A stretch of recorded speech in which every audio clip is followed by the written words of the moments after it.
The season of scams, how you can be sure to protect yourself if you're planning on giving to charity.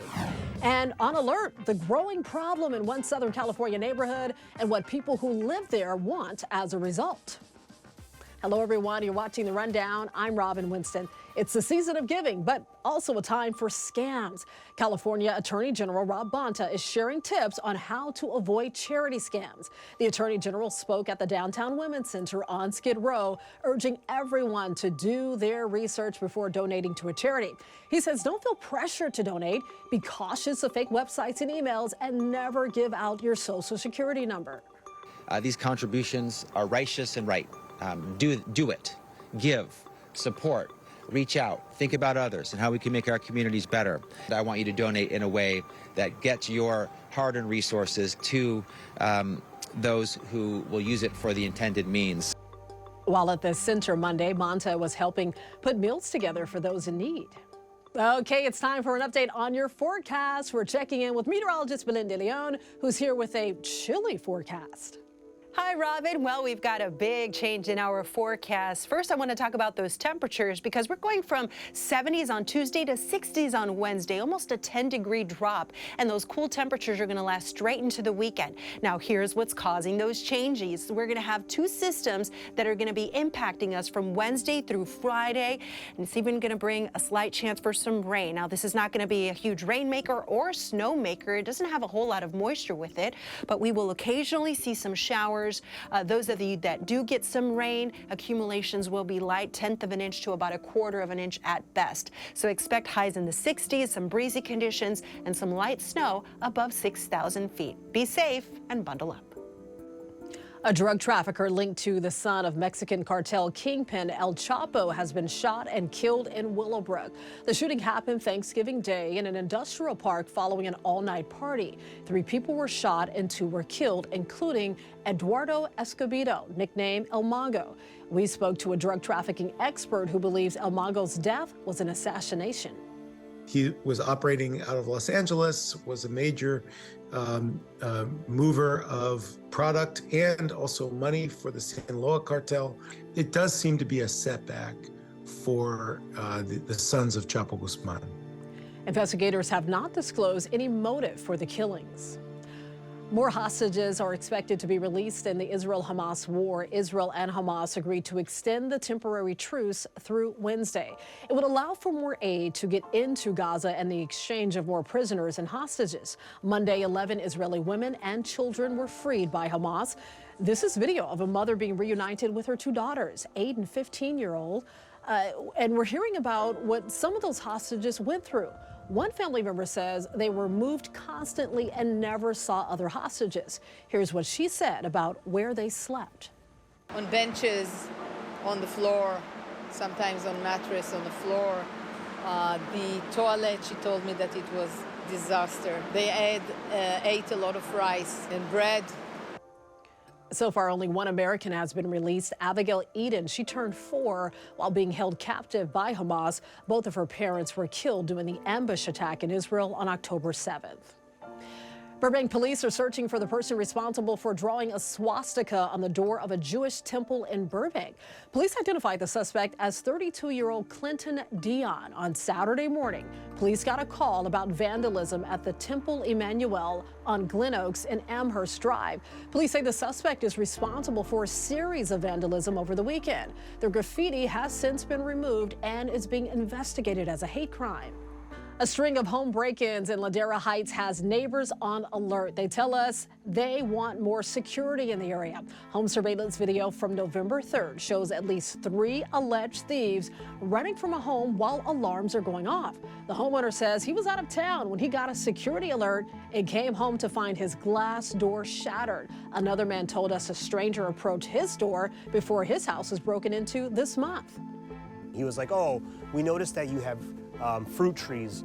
I'll come and pick your fruit trees." And we were like, it's unsettling for us because we think that they're watching us. We think that they're maybe patrolling the neighborhood. The LA Sheriff's Department confirms there have been 5 to 7 robberies in Lera Heights, all within the last few weeks. Nearly 2 weeks after Long Beach was hit by a cyber attack, the city says it's restored functionality for most of its networks and systems. Many of those systems, including the city's main website, were taken down out of abundance of caution and concern for sensitive data. A few things that might not be back for a few more days: the ability for people to pay utility bills online and the digital reservation system for the Long Beach Public Library. In the meantime, late fees and utility shutoffs for non-payment have been suspended.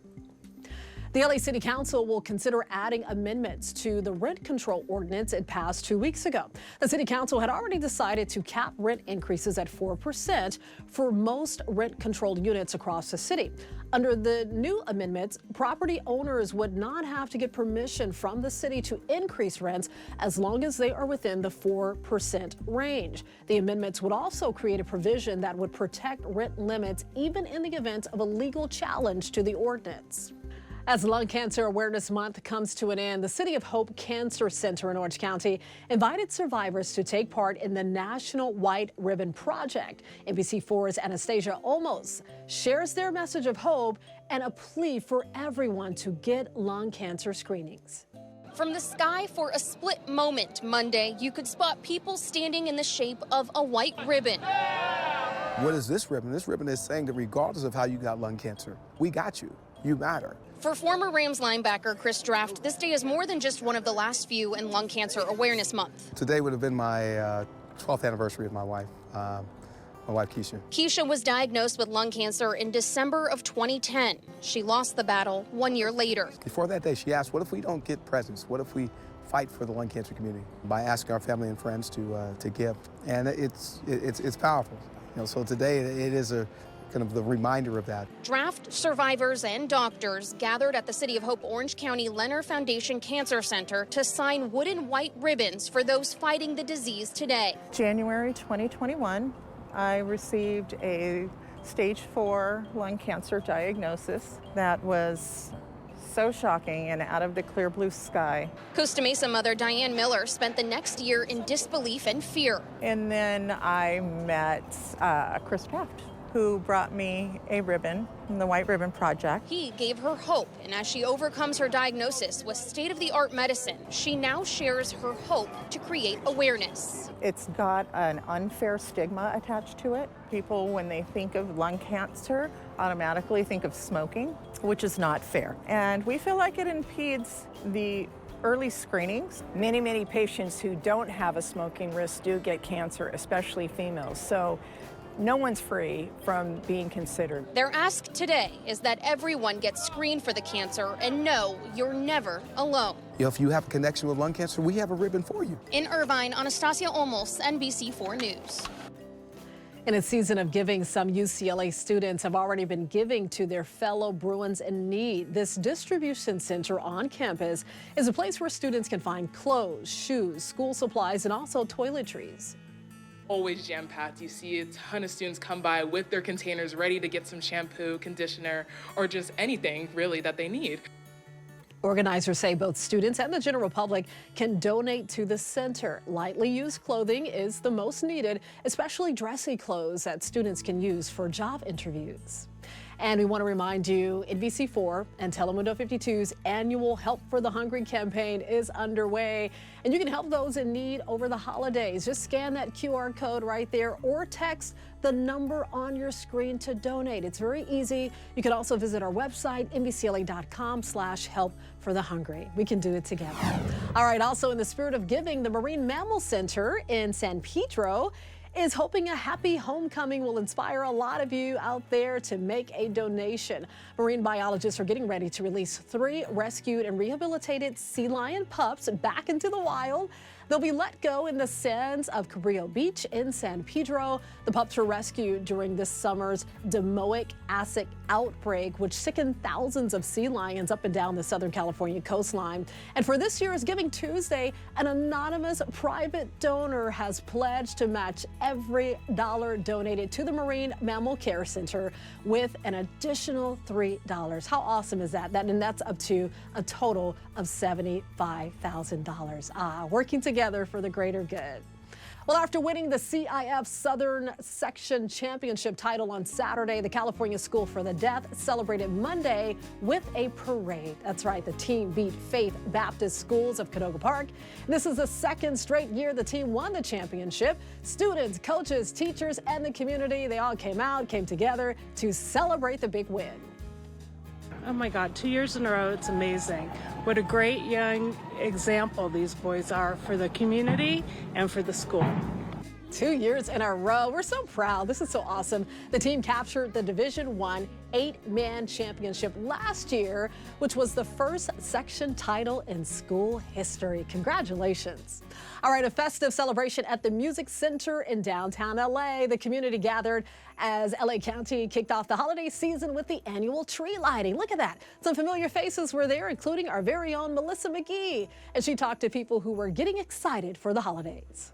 I just love the fact that they're giving messages about hope and people are excited to see the tree and with all the lights lighting up the darkness. So I just love being around this place. Does it put you in the holiday spirit, Antoinette, this time of year? Yeah, absolutely. When I see all the lights and just see people celebrating, drinking hot chocolate, it just ushers in the Christmas season. Absolutely. Very exciting indeed. This year's Christmas tree in downtown LA, it's 50 feet tall and beautiful.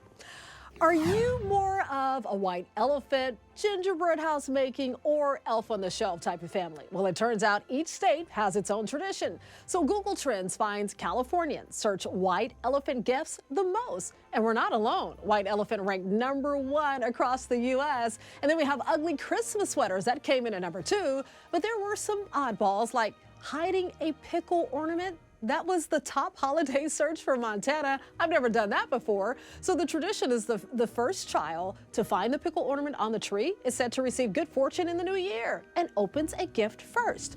I think I like that idea.